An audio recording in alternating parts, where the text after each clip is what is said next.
Welcome to my channel, Sweet Naya Reacts, and today's video is going to be about parents teaching their children accountability, that they're responsible for their own actions, self-worth, that if they do something, they got to own up to it, and they're trying to guide them through life where they have to be strong and be ready for the real world, and just ownership.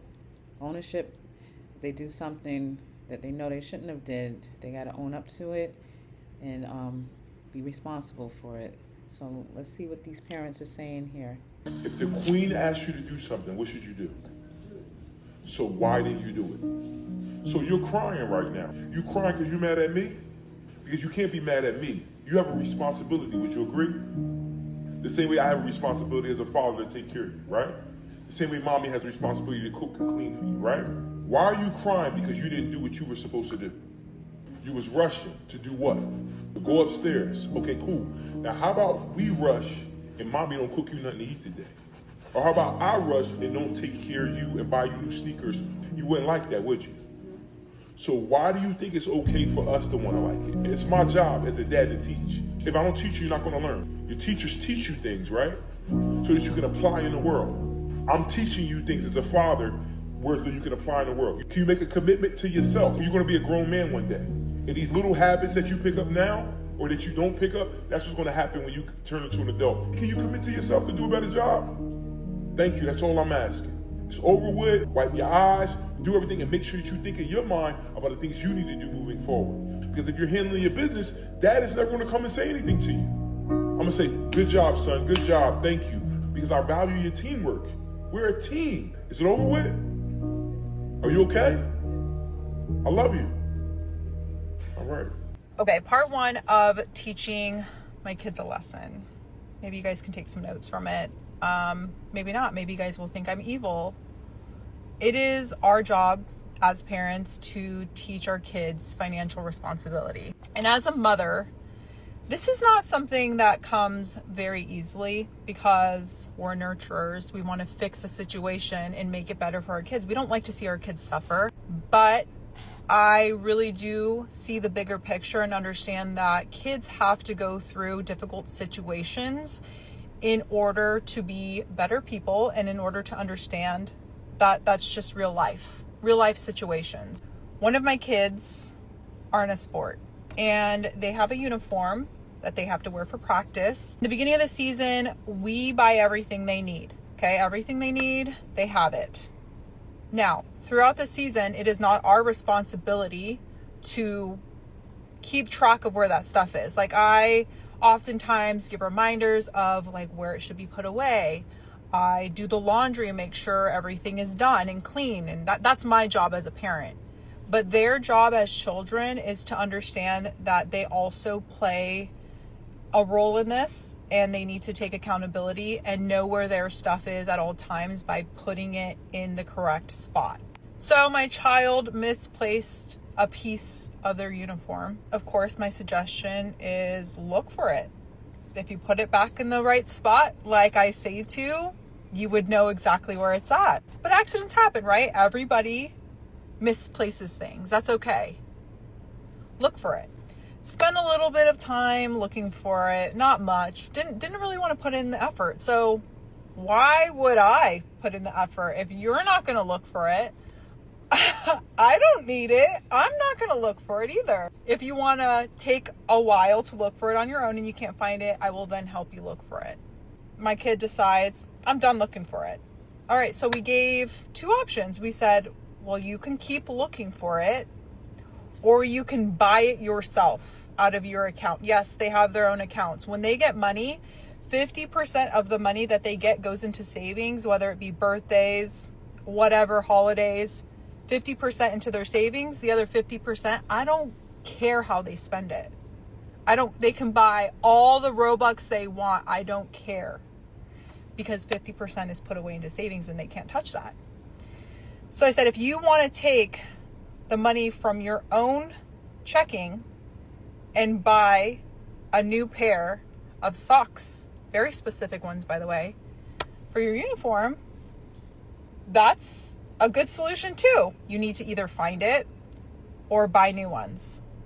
Because my job as a parent is to make sure that you don't go to your game unprepared. And of course, my child wants to play, so that's the motivator right there. Now, to sum it up, they weren't very happy about the outcome, which I think is punishment in itself. There's no need to like ground. There's no need to take devices away. It very much so fits the situation. It's not something that they're happy to do, but they also understand if I lose something that my parents already provided for me, it is my responsibility to now pay for it. And I think that's a really good lesson in itself. Otherwise, if I just go out and buy them another pair of socks, which I could do, not a big deal, but where's the lesson in that? Probably could come up with a lot more. Let me know if you guys want a part 2. Listen, there's a lock on here.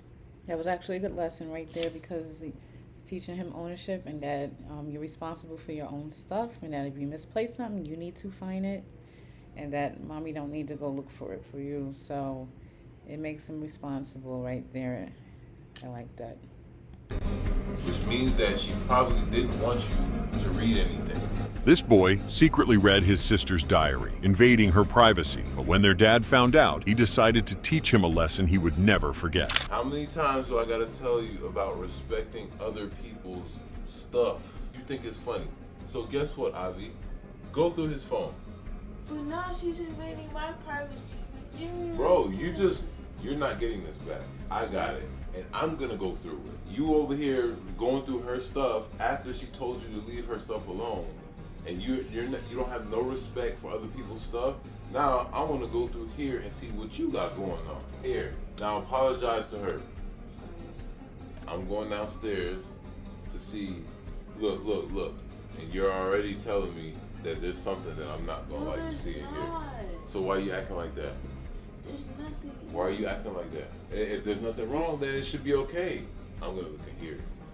No, please. Man, this is a great moment where a father teaches his young boy a lesson. As you can see, the father steps over, and I guess he's trying to teach his little boy some problem solving.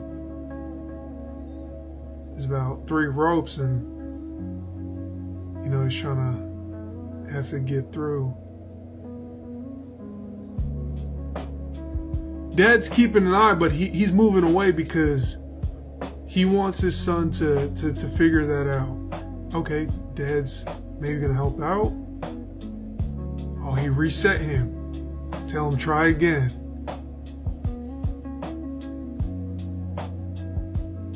Dad sits at the end. Okay. Tell him, son. Okay, hey, the kid's figuring out now. Moves the first rope, then the second one. There we go. Dad reassures with the clap. I love that. And as a father, I think this is a great lesson. Sometimes it's not always best to coddle your kid for them to grow. Sometimes you need to step away. And by stepping away, that doesn't mean disassociating or leaving them, but taking some separation for the kid to learn on their own. But always keeping an eye. As you can see, the father was always keeping an eye, even though he was just separating himself a little bit, because he wanted his son to learn and grow, because life will be full of tough moments, and dad's not always going to be there. And this was just a beautiful way to teach your kid that at a young age. And the thing that was like the cherry on top was, I think beyond all this was, the dad reassured and clapped him once he passed through. I'm still out of stores. You gonna say sorry. Let's go. This is a lesson learned. Come on. Say sorry when you give it back. Go ahead, because you get in trouble when you go. Huh?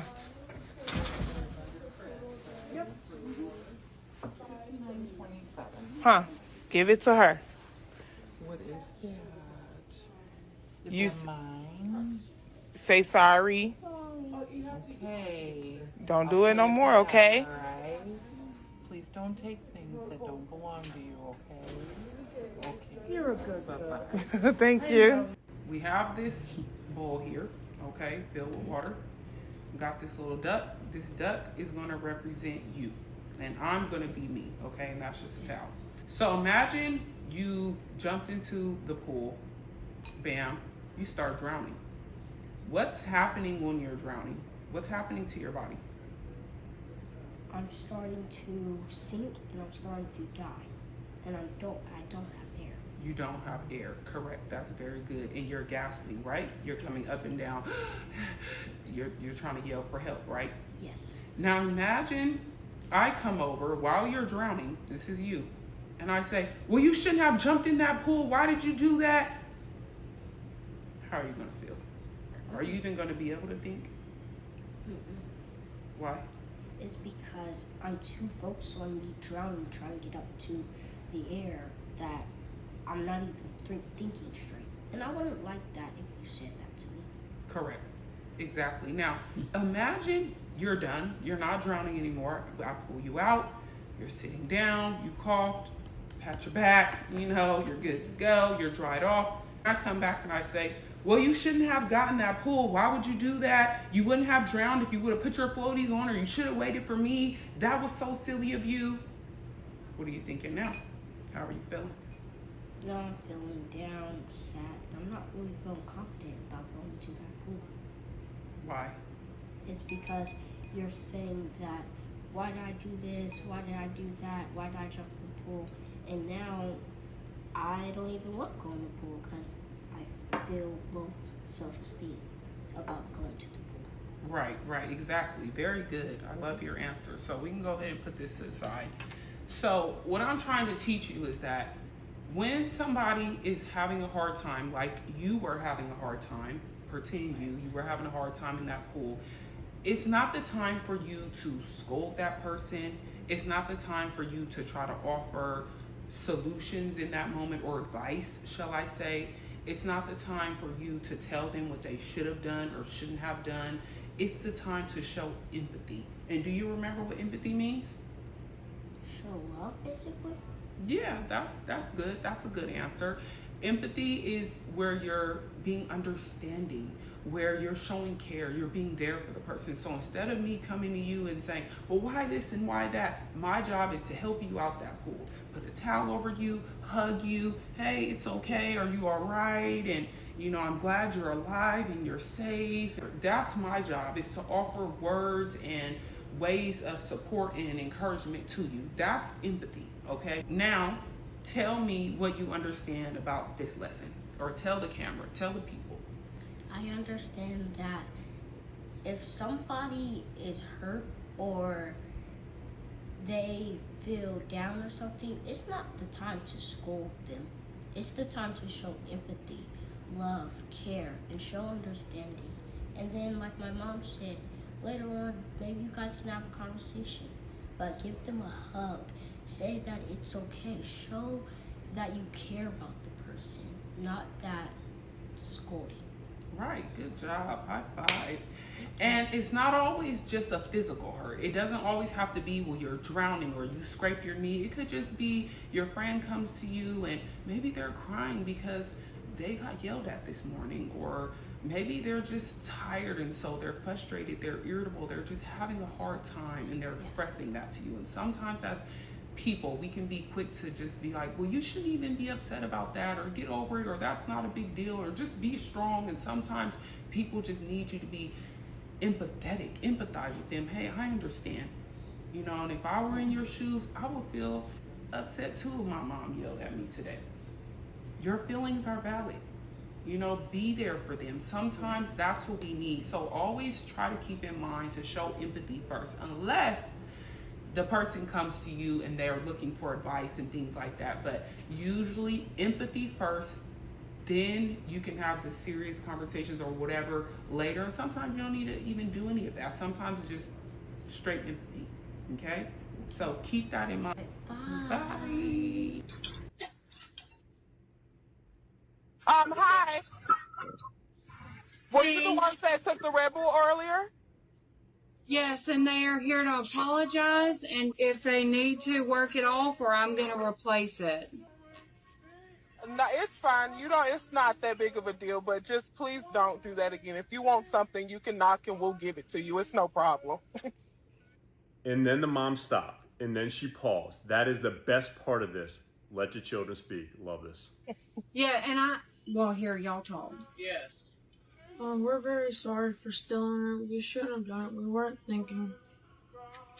I appreciate your apology. Thank you. This one is mine. I live down the street. This is my nephew. If you ever see them, please, I am not raising my child to be like that. Yes, ma'am. I understand. I'm highly pissed off at him. But I'm very sorry. Of course. Thank you guys for coming back. We appreciate it. Have a good day. You too. So here's the thing. When I was their age, I tried to burn down the marsh at my parents' house, guys. And here's the thing. I got caught. The people across the creek called the police, and the police showed up in my house. And here's the thing. That was the accountability that we had back then. That's the accountability. My parents showed up. The parents of the next door neighbor showed up that I was playing with, their kid as well. And here's what we did. We took personal responsibility. And it was, you know why? Because our parents took personal responsibility and they were there the entire time. That's the biggest difference. Be there, be active, be present. Kids are going to do things that are uneducated. But when you love on them, you respect them, and you keep a standard in your family, this is what happens. Yeah, accountability. You gotta teach your kids that they're responsible for their own actions and that they need to own up to it. So, the empathy, that's a very good one too. So you gotta have some compassion for somebody who's in stress, and also some empathy is very important too. Stealing something, having your child return it to the store and say sorry is a good lesson right there. Apologize for taking something that don't belong to them. It's very good also. So yeah, these are very good life lessons here, you know, to keep your kids strong and ready to face the world and know that when they do something, there's consequences for it, and that they're not going to always have mommy there to baby them and help them out. So they got to be ready to be, you know, take responsibility for whatever it is that comes their way. So let me know what you think about these videos, and if you think it was some good life lessons here for your children, and you know, if you could relate to this is something that you have done with your child, you know, taught them some good lessons too. Okay, and if you like this video, don't forget to subscribe. Also, press the like button if you like it, and hit the notification bell, and share this if you know somebody who would like to hear about these life lessons here for their children also. And I will see you in my next video. Thank you for watching. Bye.